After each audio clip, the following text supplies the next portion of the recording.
ખાતરની મુશ્કેલીમાં મુકાયા છે. યુરિયા ખાતર હાલ ખૂબ જ ખેડૂતને જરૂરિયાત હોવા છતાં મળતું નથી. પાયાનું ખાતર DAP NPK મળતું નથી અને પૈડા ઉપર પાટો અતિવૃષ્ટિના કારણે ખાતરના ભાવમાં પણ જે વધારો થયો છે તે ખેડૂતોને ભારે નુકસાન કરતા છે. આ ખેડૂત વિરોધી સરકારે ખેડૂતોને પાયમાલ કર્યા છે. હવે બચવાનો વારો નથી. ખેડૂતનો દીકરો ખેતી છોડી રહ્યો છે. ખેડૂતો આત્મવિલોપન કરી રહ્યા છે. તાજેતરમાં 7 વીઘાની મગફળી વાવી અને ખેડૂતે જામનગરમાં પોતાની ખેતરે જઈને આત્મવિલોપન કરવું પડ્યું.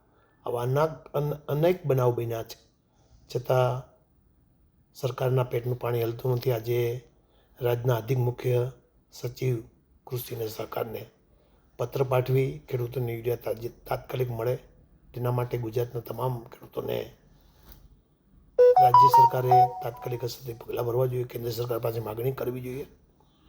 આ રાજ્યના વડાપ્રધાન છે, હાલ જ્યારે મુખ્યમંત્રી હતા ત્યારે સતત બુમરેંગ કરતા હતા કે ખાતર માટે ખેડૂત મુશ્કેલીમાં મુકાઈ રહ્યો છે. આજે દેશના વડાપ્રધાન છે અને દિન પ્રતિદિન ખાતરના ભાવ વધી રહ્યા છે. ખેડૂતોની ડબલ આવક કરવાને બદલે ખેડૂતો ઉપર 3 ગણું કરજ થયું છે. આજે ખેડૂત પોતાની જમીન વેચી રહ્યો છે અને એ પાપનું કારણ જો કોઈ હોય તો ભારતીય જનતા પાર્ટીની સરકાર છે.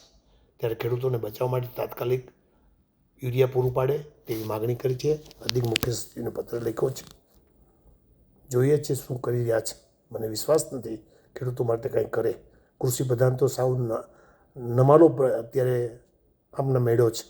કોંગ્રેસમાં તો ત્યારે અનેક ભાષણો કરતા રાઘવજી પટેલ સંપૂર્ણ નિષ્ફળ ગયા છે. ત્યારે ખેડૂતોની મદદ કરવા માટે અધિક મુખ્ય સચિવ તાત્કાલિક અસરથી ખેડૂતોને યુરિયા પૂરું પાડે.